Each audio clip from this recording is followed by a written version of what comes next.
Saudara, berbagai perlombaan dilakukan untuk memeriahkan hari ulang tahun ke-74 Republik Indonesia, seperti yang dilakukan di Kota Kuala Simpang, Kabupaten Aceh Tamiang. Dalam menyambut HUT Republik Indonesia ke-74, Kota Kuala Simpang mengadakan lomba dayung sampan, dan lomba tersebut digelar di daerah aliran sungai Kota Kuala Simpang. Berikut informasi selengkapnya. Lomba dayung sampan merupakan lomba yang menjadi sebuah tradisi bagi masyarakat Kabupaten Aceh Tamiang dalam memeriahkan HUT RI di setiap tahunnya.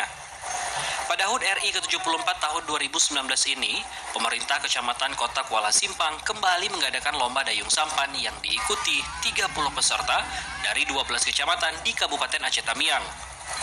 Hal tersebut dikatakan Camat Kota Kuala Simpang, Aulia Azhari. Ia menyebutkan bahwa antusias masyarakat untuk mengikuti lomba sampan ini cukup besar. Hal tersebut terlihat dari jumlah peserta yang bertambah setiap tahunnya.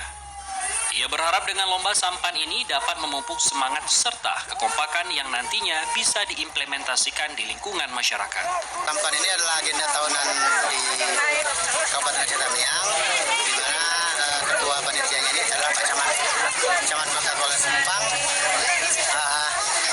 Lomba ini masyarakat sangat antusias mengikuti lomba ini. Lomba dayung sampan itu dibuka oleh Ketua DPRK Aceh Tamiang dan dihadiri Kasdim 0117 Aceh Tamiang serta para kepala SKPK dan disaksikan ribuan masyarakat dari penjuru Aceh Tamiang. Dari Aceh Tamiang, Said Maulana, TVRI melaporkan.